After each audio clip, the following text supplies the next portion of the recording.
Welcome, welcome, welcome. We are talking about supply, demand, and market equilibrium today. All right, so we've talked a little bit about the free market economy and how different aspects of different characteristics create our capitalism or our free enterprise. Today, we're going to be talking about demand specifically and how, when demand changes, it affects some of the aspects of our market. Okay, so introduction to demand. I want it, I have the cash money, and I'm ready to spend it. So in the United States, the forces of supply and demand work together to set our prices. Demand is the desire, ability, and willingness to buy a good or service. You must have all three in order to have demand. Sometimes we have the desire and the ability, but we're not willing to make the sacrifice. So I might want a house, I might be able to get a house, but I'm not willing to make that sacrifice or make that purchase just yet. Sometimes we have the ability and we have the willingness. We just don't want it. I would buy that. That's a good deal. I just don't want that pair of shoes. And sometimes it can be that you don't have the ability, but if you could, you would. And so that's the lack of ability. If you want something, and if you could afford it, you would get it. But if you don't have the ability, then it's still lacking. You must have all three at the same time. Demand can refer to one individual customer or to the total demand of all customers in the market. That's what we call market demand. It can be individual, like us. We said individually, yes, I want that, but I can't. Or it could be an entire group of people. So based on that definition, we're going to figure out how do you feel? Do you have the demand for any of the following? Remember, that must be all three. I'll talk about how I see it and how you might see it, and we'll go from there. Okay, so the first one, we have an Xbox. I don't know which one that is. Maybe it's an Xbox 3 or 4 or something. I don't know. We're going to value it at $300. If you're thinking right now, Coach Hanlon, that's not even the right model. You said the wrong thing. It's this, and I already have the better one. Okay. Well, if you have this exact game system or a better one and you're not interested, you do not have the desire. So you already do not have the demand. You are not demanding this. You already have something better, or we're not interested in gaming systems. If you do not have the desire, then you don't want it. I bet most of you could come up, maybe some of you, maybe not most of you, but some of you could come up with the ability, either through work, might take a little bit of time, but if you wanted this, if you really desired this game system, then you could find the money to pay the $300, to find the ability. Ability is having the $300. The third part would be the willingness. Would you be willing, after the work or after the savings, or even just asking your parents the $300, now that you have the $300, do you want it enough to be able to spend that $300 on a game system? So you have to be willing to spend that money. All right, so that's the first one. Do you have demand for the game system? Only you can answer that. The next one, we have some cosmetics here. Okay, so we're going to value those at $10.50. And the desire to buy them, they may not be for you. Maybe you're going to buy them as a gift for a significant person in your life, or Mother's Day around the corner, maybe something like that. So the desire, you have to understand whether you want to buy it or not. The ability, $10.50. Now I think maybe more of you would definitely have the ability to come up with $10.50. And again, we look at willingness and desire here. Okay, so are you willing to spend $10.50? Let's say you get all of this together, even for trial pack. That's pretty good. It looks like a good deal. You get some different items. I can't really see what they all are, but if you like winter candy apple as a fragrance, that might be a good item. Maybe it's on sale from the holidays or something here. It looks a little wintry. All right, but do you have the desire? Is there somebody that would want this? Either you or a friend or significant other. Okay, if you don't have one of these, or if you don't have any of these, you're not willing to spend $10.50 on cosmetics, you don't want it, and actually now that you think about it, you don't even have the 1050. Okay, so then you do not have demand. Let's look at the last one. All right, Ferrari or other fancy car that you could substitute it. $100,000 for this car. Would I like to have a Ferrari? Yes, I would like to have a Ferrari. It would be a lot of fun, though it would be probably very stressful to have it and drive around and not go over any railroad tracks and not scrape it up. But yes, I would like to have a Ferrari. Do I have the ability? Definitely takes some maneuvering, but I'm sure I could, if needed, I could get the $100,000 together. Am I willing to sacrifice that kind of, I definitely have to take a loan from a couple of people. So would I be willing to be on a loan to get that $100,000? No, I am not for this. Maybe if it gained me freedom or something like that, if it was going to buy me out of a predicament, but just to have a Ferrari, I don't think I would make that call. Okay, so that my willingness to gather that much money for that object, I do not have the demand for that. So out of these three items, actually, I don't think I have demand for any of them. So we'll see. It'd be interesting to see what you guys say about which one you are within the demand for. All right, so now we're going to look at a demand schedule. And a demand schedule is a table that lists the various quantities of a product or service that someone is willing to buy over a range of possible prices. Now, because we were just looking at three items that you could all arguably say you care a lot about or a little about, oh, I didn't care about that. So now what we're going to do is we're just going to create an X factor. This is an item that is just insert, X, like blank item. We call it widget.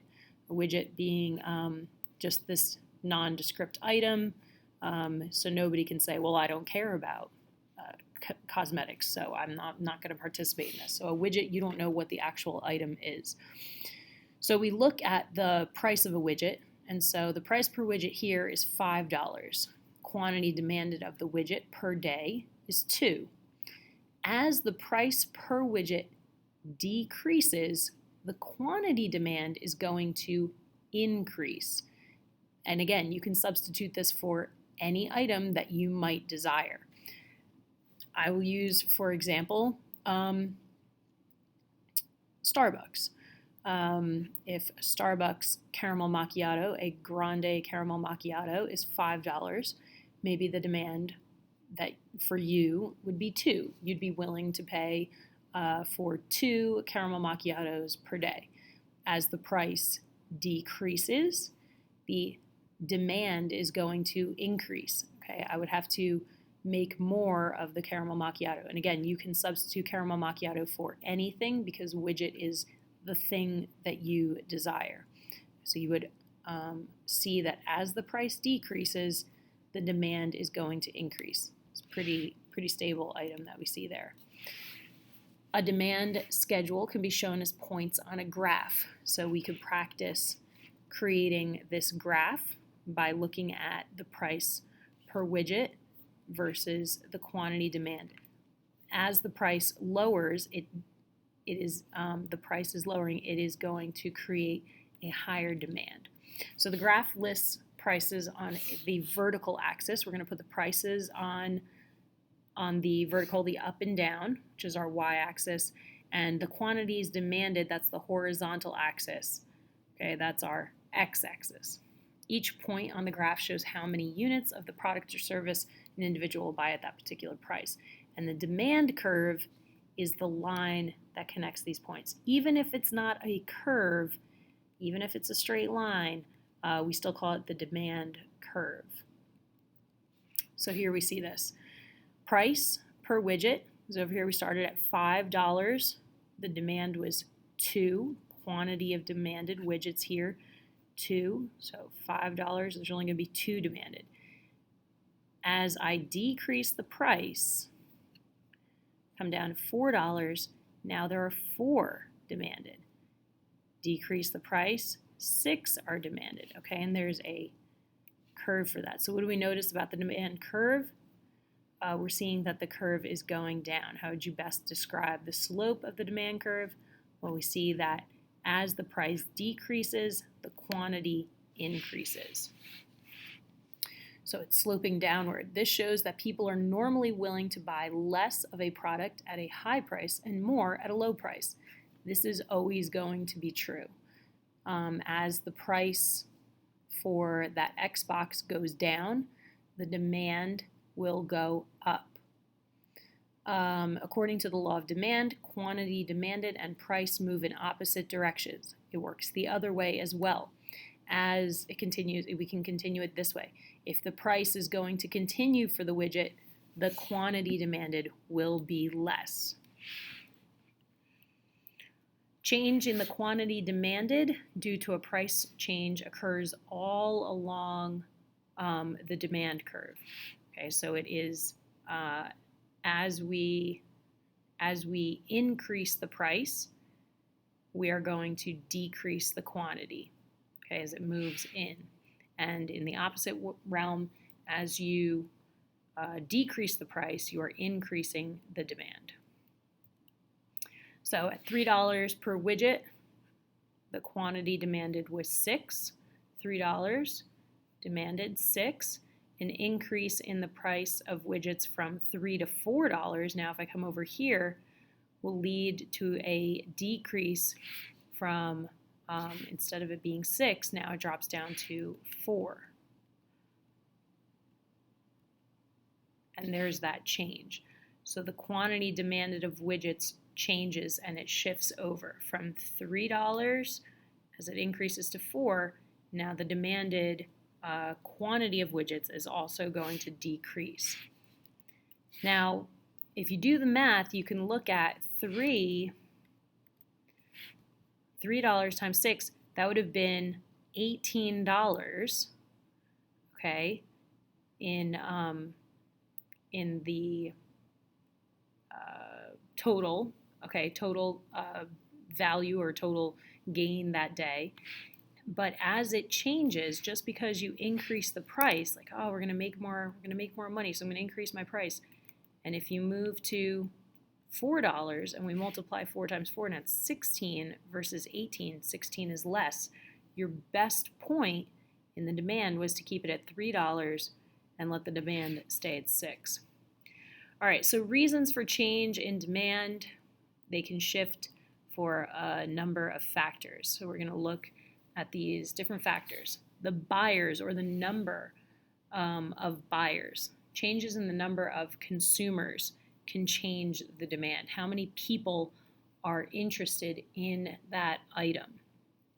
If people are not interested in caramel macchiatos anymore because there's a new item on the list, then obviously the caramel macchiato is going to go down. Income. Changes in consumer income. People can't afford that item anymore, or maybe they can afford something more expensive. So the chestnut praline, I think, was more expensive at Starbucks over around the holiday season. People might have been more willing to pay for a more expensive treat at Starbucks because it was the holidays. They might have bonuses or Christmas bonuses, things like that they can spend their money on. Taste change, preferences, popularity of a product. Some things are fads. I don't know. I think there's only a few more days, might already have passed. But there's a time period in which you can get certain items at Starbucks. Right now, the unicorn frap is out, and that may not last for very long. So taste change. Even if it were on the market for longer, it might not stick around because people would try it and then they would move on. Okay, expectations. Changes in what the consumers expect to happen in the future. So we may expect a certain weather event like a winter storm, and people are going to go out. There's going to be a high demand at the grocery store for items like milk and bread, staple items, so that people have them in the house. There's also going to be a high demand for salt and shovels and maybe even snow blowers if we're looking to get that much snow up in the north in New Jersey. Snow blowers are always bought at the beginning of the season. There's a high demand for them. And then related goods we'll look at in just a minute. Okay, these are complements and substitutes. I'll expand on that in just a second. So altogether, this gives us the bidder factors, okay? And they are what change the demand curve. All right, here you go for that last one that we had, the related goods. These are complement, substitute goods, and complement goods, or complementary goods. So these prices are related goods that affect demand. So substitute goods are anything that is similar to items that come from very similar brands. It could be Pepsi and Coke. Anything that you can substitute, generally substitute out one for the other. So if the price for Coke goes up, then the demand for Pepsi is going to go up because people are not going to want to pay a higher price for Pepsi, even if they're brand loyal to Coke, like, oh my gosh, I really want Coke. But if the price is so much higher, then they're not going to pay it. They will demand they get Pepsi. The demand for Pepsi will have to go up. It works the other way. If Coke drops their prices, then the demand for Pepsi is going to go down, unless they drop their prices as well. Then you wouldn't see a change. But if there is a significant change, people will not pay a higher price or will move to a lower price. Complementary goods are goods that complement one another. One goes well with the other. So there's an inverse relationship between the price because it's sort of like you can't have one without the other. So if peanut butter price goes up, well, if it's too expensive to buy the peanut butter, then I have less reason to have jelly. So now the jelly demand is going to go down. Peanut butter price goes up, then I don't want to buy it. Well, if I don't want peanut butter, or if I'm not going to buy the peanut butter, I'm not willing to make that purchase, then the jelly is going to go. The demand for jelly is going to go down. And we can see this when we look at there being several factors that change the demand for a good. Everything on the line is going to move. The entire line will move. The entire demand curve will move. So as an example, we're going to suppose that the consumer income increases, so people are going to make more money. We talked about that just back here. Okay, so people's income changes, and now we're going to look at that. The demand for the widgets will all increase. So we started here, $5, people only want 2. At $4, 4. Okay, so it's only as it increases. The entire line will shift to the right. This is the original, is the orange with the smaller ones.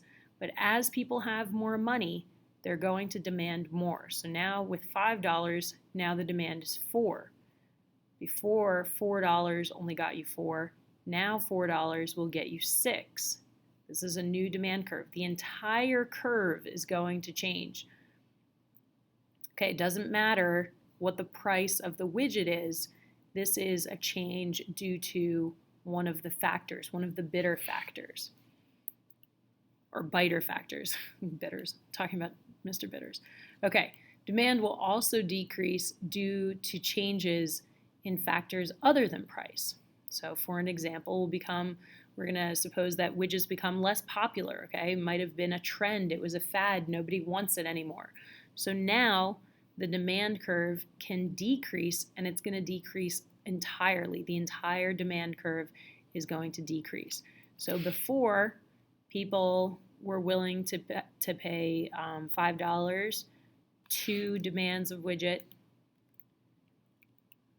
and now they're not even willing to spend that $5. At $4, they would have been demanding 4, but now they're only demanding 2. It's going to move the entire line to the left. when it decreases, because we're getting closer to 0. When it's increasing, when people have more money to spend, it's going to increase, it goes to the right. When it decreases, the entire line moves to the left. If you're confused right now, don't worry, we're going to talk about this and practice with this in class, but just giving you a go around for the first, just for the first introduction. You can try to explain this back to a friend or to a sibling or a parent, and if you can, then you probably have a good handle on it. But like I said, if you are confused, we will talk about it in class, not to be too stressed out about graphs and numbers. Do make sure that you get the biter factors and our change in demand, and we will take a look at this a little bit more in class. Okay, so just a quick review: changes in demand. Changes in any of the factors other than price are going to cause the demand curve to shift. If it's a decrease, it's going to go to the left, and if it's an increase, it goes to the right. If you change the price, of the widget, of the actual item, there's no shift in the curve, it's just a change in the quantity. So the only thing in which we move on that line is when the change in the price per widget. Okay? If it's one of the factors that changes, then we move the whole thing left or right. Again, no worries if you don't get it right out. We will talk about it in class. But that is demand, and the next video will be on supply.